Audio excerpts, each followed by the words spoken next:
Hello guys, today I will be showing you how you play the Italian opening. Ever since I started playing the Italian opening, my rapid rating has climbed higher from a lower rated beginner to a much better beginner, because as you can see my rapid rating is at 1004. My blitz rating has also increased substantially because it was at 800. The Italian opening works for both. This opening will help you grow whether you're using black or white. So let's dive in. So I had one lose and two losers, but I would like to review some of the games that I won with you guys. I'll start from the top. I'll start with this one.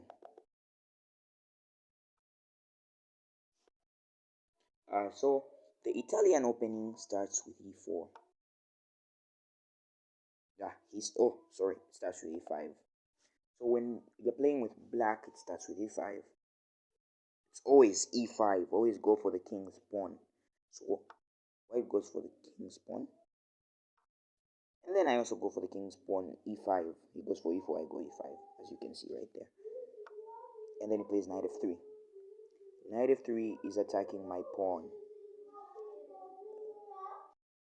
Yeah, so he plays knight f3 attacking my pawn, so I have to defend my pawn. So I go knight c6. Now knight c6 defends my pawn and is the theoretical move if you are playing black for the Italian. It's theoretical. That's how you're supposed to play the Italian. So in a way, he's forcing us to play the opening, even though we do want to play the opening. And then he goes looking for the fried liver attack, while he goes and knight. He wants to go knight g5 and then double attack for the fried liver. And so I put the pawn there to avoid the knight moving to g5. So whenever you're playing an opening, you are allowed to go out of the opening theory. Don't always say, okay, it's supposed to be like this, let me play like this all the time. I'm supposed to put the knight out, I'm supposed to put the bishop out. You will fall into traps. You are allowed to react if something changes in the opening. If your opponent plays something weird, you are allowed to react. So I reacted with h6, just h6, preventing the knight from hopping there. So then now I continue with the opening. So the opening is supposed to go with the knight out or the bishop out. It can be anything when you're using black. Bishop out. I push the pawn, freeing my light squared bishop. I release my light squared bishop, looking for a trade, because his light squared bishop is very powerful, staring down at my king. I need it out of my way. Then he just castles. I'm like, oh, I don't even need to destroy my pawn structure now. I can put the queen there, and when he takes my light squared bishop, I'll take it back with my queen and not my pawn, so that my pawn structure is kept in contact. So which is what I did. I supported the bishop with my queen. He grabbed. I grabbed. The game just went on. He goes there. I castle. He releases his knight. I just trade his powerful pieces so that he can't attack. His knight is the key defender to the king. Once I get rid of the knight, my pieces are free to attack. So I want the trade.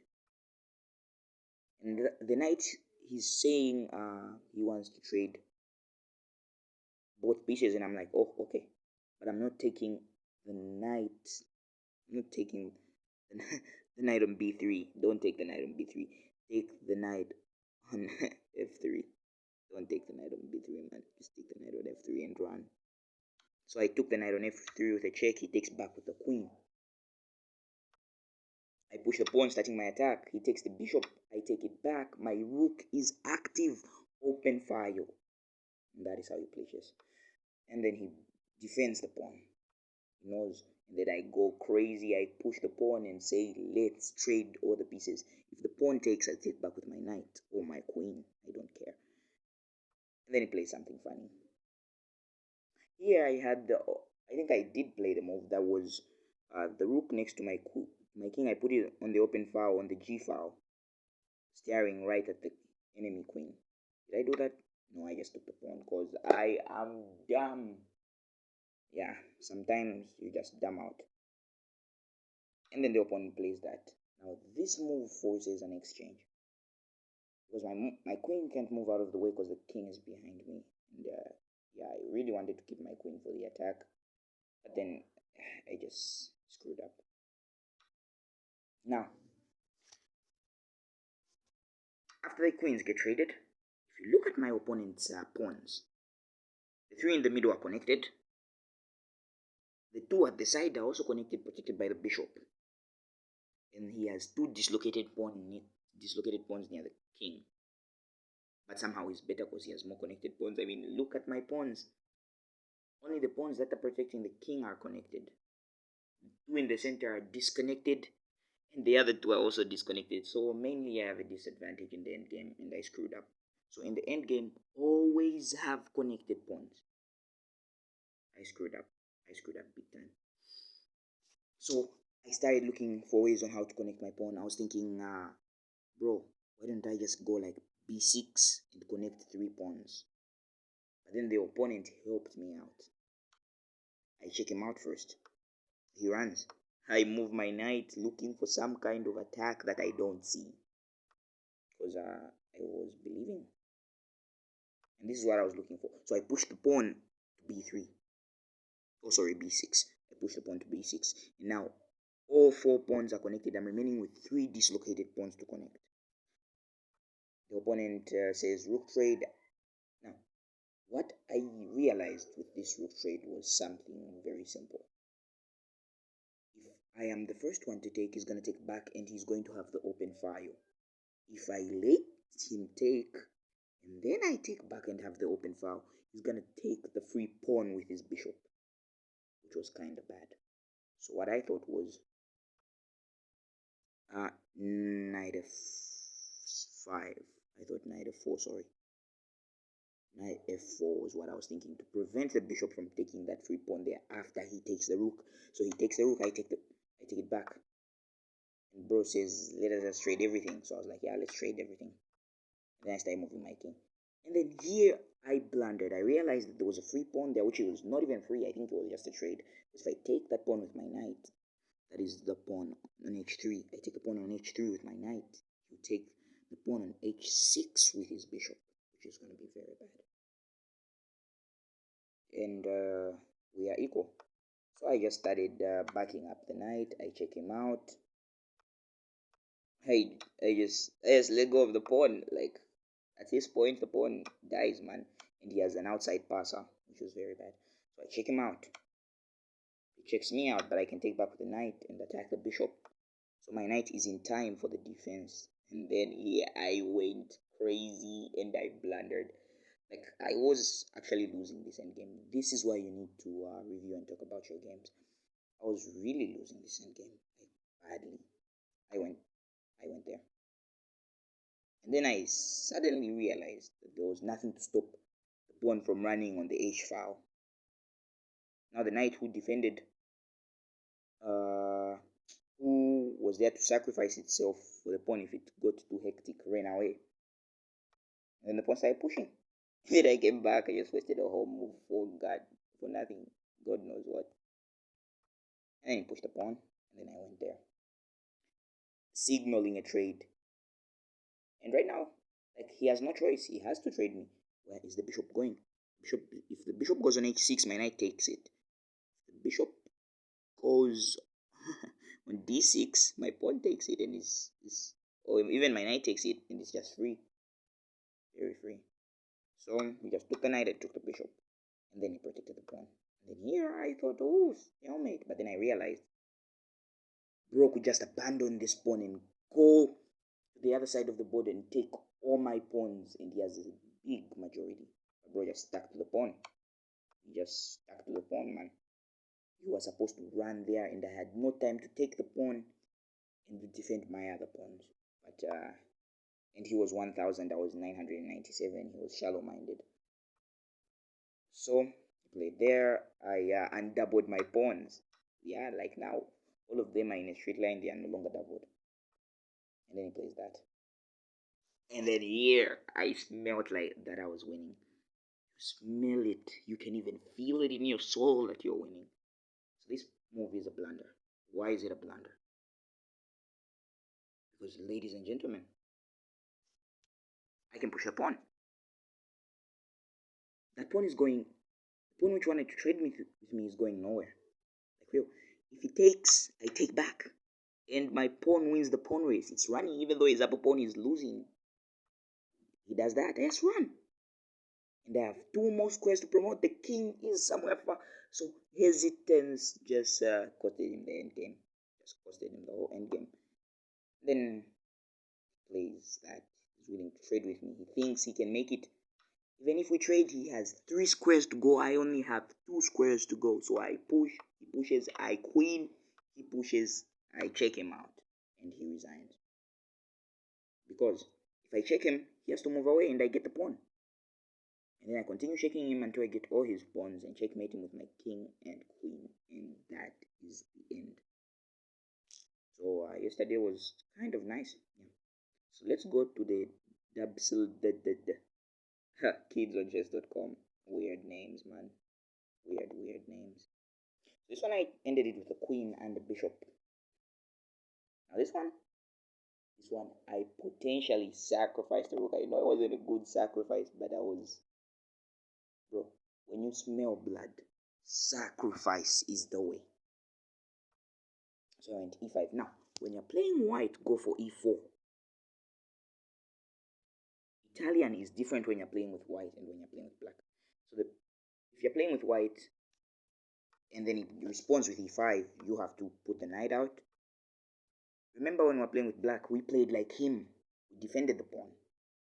But when we're playing with white, we are attacking the Italian. And then you have to bring the bishop out, and then the next piece to come out is the knight. So I put my knight out. And then I realized, like, this move was very funny. I expected him to take, so I was like, oh, you can take, my queen can take back. But bro just started becoming annoying. Like, the knight staying there for long was going to bug me a lot. So I had no choice, I traded it. And then I castled, asking him, please take my knight. He didn't want to, so I hoped my knight, limiting the amount of pieces that are out for him. I just went for the trade, man.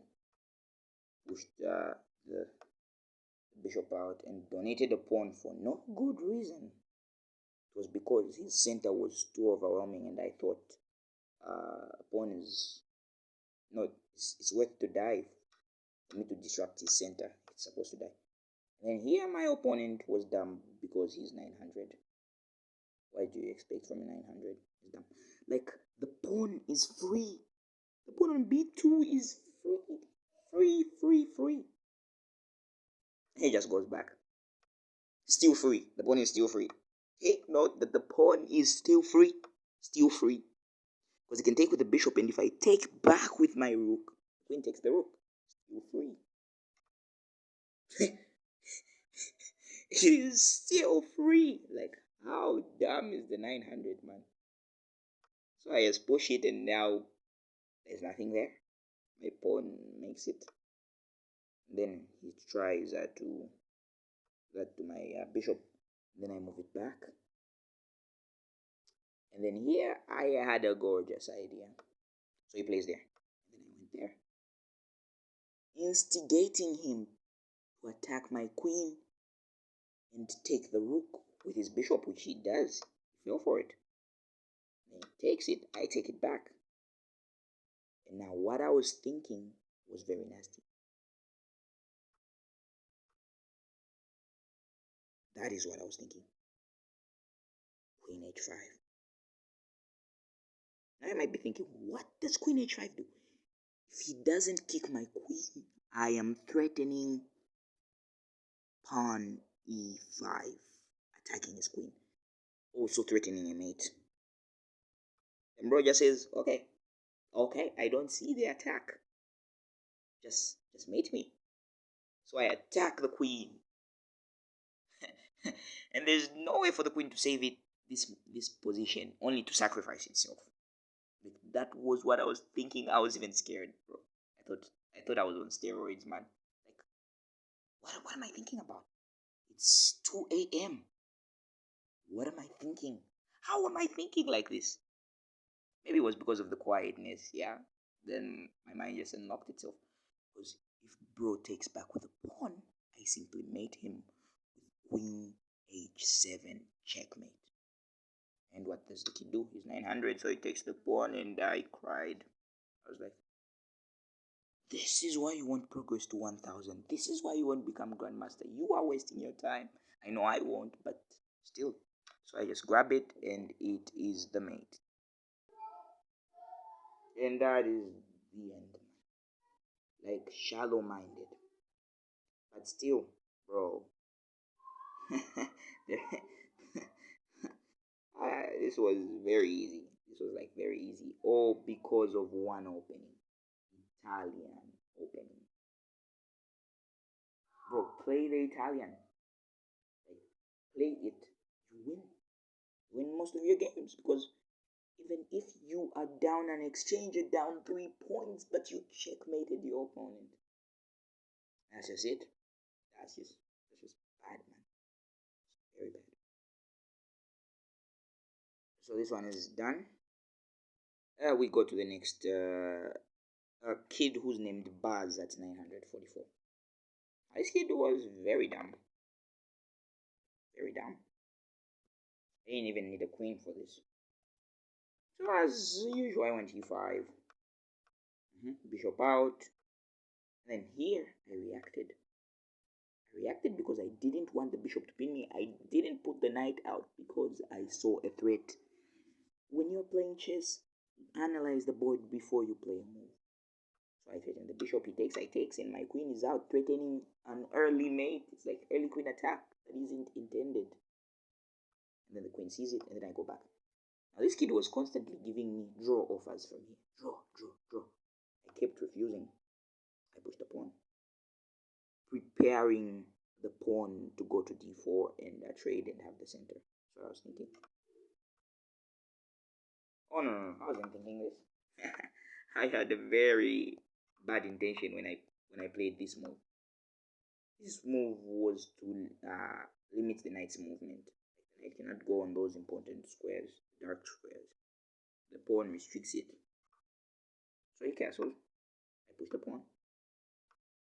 I get my bishop out. And then he starts the attack. I get my knight out. I check. I put the knight. I put the bishop down. Because if he takes the knight, the rook is open for the slaughter. Did you just hear what I said, bro? And I missed it. Bro, you were just supposed to take the pawn with the bishop. You're showing your 900 true colors, man. You're supposed to take the pawn with the bishop, man. Take the pawn. Take the pawn before you trade. And this was just bad. So the bro pushed. I grabbed. He takes back the rook. I attack him, threatening the pawn. Bro's just supposed to push. Like, why do you like being fancy? Oh, sorry. This move loses a pawn for nothing. Why do you like being fancy for nothing? Then I realized I could just take the rook for free after I moved. Then I also wanted to go fancy and fork the 2 pieces. He went there. I grabbed, he grabbed, and the rook died in the end. And I castled. Preparing, playing some insane hope chess. Like, I know my opponent is dumb and he's going to develop his knight, which is going to be a blunder because I can fork the king and the rook. I can just check him and then he moves and I take the rook. Don't develop the knight. He develops the knight. Typical 900 behavior. Why do you develop the knight? Check and you resign. There is nothing here. Bro, a knight cannot fight against 2 rooks. Because check, you have to move up and then I take the rook at the corner. And you are done. Like, you're done. That's it. GG. You're done. You are done. So let's go to our other opponent who planted the queen and resigned. before we even took it. Like I was planning to take it initially, and then he just resigned because of his 900 mentality. So we played a lot of e5s, e4s, today at 2 a.m. Because we had nothing to do. We were not. We just woke up. Something told us the chess is chessing. Mm. So defend the pawn. And I'm sure you have gotten the theoretical moves. Defend the pawn. Prevent the hopping. Like every 900 kid always wants the fried liver. Yes, put the juice around. Yeah. And then I don't even follow like the opening principle. I just want the knight off the board. And then he attacks me. Just grab the knight, man. Grab the knight and chill. And then I leave the juicer hanging. It's not actually hanging. It's not. It's not actually hanging. If I could explain what I was thinking, you wouldn't understand. So let me just show you. So like he grabs, I castles, right? And then I push my pawn, prompting him to take it. He takes, I take back with my queen. My queen is active. And then I literally knew that my opponent would attack my queen after this move. I calculated he would attack me. And then I would respond with queen there. So I attack the knight, but it's protected. I know that. Which is why on the next move, this is a blunder. This is straight up a blunder, bro. Like, how do you blunder pieces like that? I get my piece back with interest. Let me explain. Knight attacks queen. Oh, sorry, bishop attacks queen. And then I attack the knight. Like, getting a tempo to attack the knight. Then if the knight moves, the bishop dies. The knight is also dying as well. So my bishop, like, this was all planned out. That's why I was scared last night. I was very scared. What am I thinking of? Did I drink something? Did I drink something before this? Maybe it was the juice. This is why you shouldn't take juice from friends who look like strangers. Don't. They are strange. Don't take juice from strange friends. Otherwise, you'll feel as if you're on steroids and cook every kid on chess.com. Don't take weird drinks, man. And so, yeah, we just won our piece back and said life is the best. With interest. With interest. And we just started trading everything. Open rook file. Oh, no. Look at this. The queen is just seated there, enjoying life. It wants to enjoy its life. And then, boom. You just say, okay, knight, take me. I don't want to live anymore. Then you resign. For no good reason at all. Like, what is the problem? And then I would also like to show you the games I played early this morning at 9 hours. So I would like to show you those games as well. This one I was completely winning. After I rematched this kid, I was completely winning. And then my network shook badly. As you can see, this was very bad, man. So I played the same opening, got my juicer out, castled, did all the crazy stuff. And then I went there. I was attacking the pawn that is already defended by the bishop, preventing it from pushing. Then I pushed that pawn. Then I went back. And then he grabbed, open file. Then I pushed the bishop away. Then I pushed it because I don't like pins, even though it weakens my king. I was willing to take the risk. Like in chess, always be willing to take the risk as long as you know what you're doing. Don't take weird risks, man. So I pushed. Now this pawn push. Ooh, I was planning to open the center and then attack the pawn that is connecting the rook. That is next to the rook, I mean. That's right. Bro. See what I'm talking about? I was already winning this game, but my network tripped, man. Sad network life, yeah. Here I went greedy. He kind of trapped my queen, but I just grabbed all his material. Like, I am up 10 points in material. And then it abandoned. My network crashed. I had 10 points in lead. I knew I had the feeling not to rematch him. But the kid cheated. He used the network trick or something. I don't know. See how the Italian works. Powerful, powerful Italian. Uh, sad life, sad life. I don't know how I lost this one, but I'm going to show you this one where I won against this kid. He timed out. Either way, I was winning whether or not he timed out. And now, this is a story for another day, so we won't look at this match. This is what we call the England Gambit, which I will be reviewing on my next video. But for now, kudos. And as you can see, my rating for Bullet is 616 because I don't usually play Bullet. I like time controls where I have a little bit more time to think than fast chess.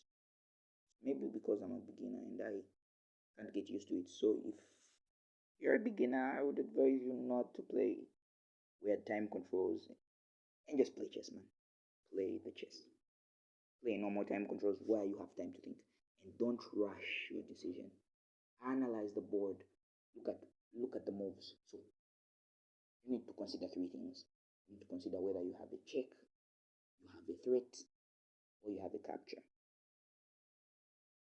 You need to consider that. Are there any free pieces on the board? Do I have a check? Am I threatening something? Am I threatening to fork? Things like that. Those are the things you need to consider. In my next video, I will align them properly. I will explain how you consider those things, how you become better, and how you play chess. But for now, kudos, kids. Kudos.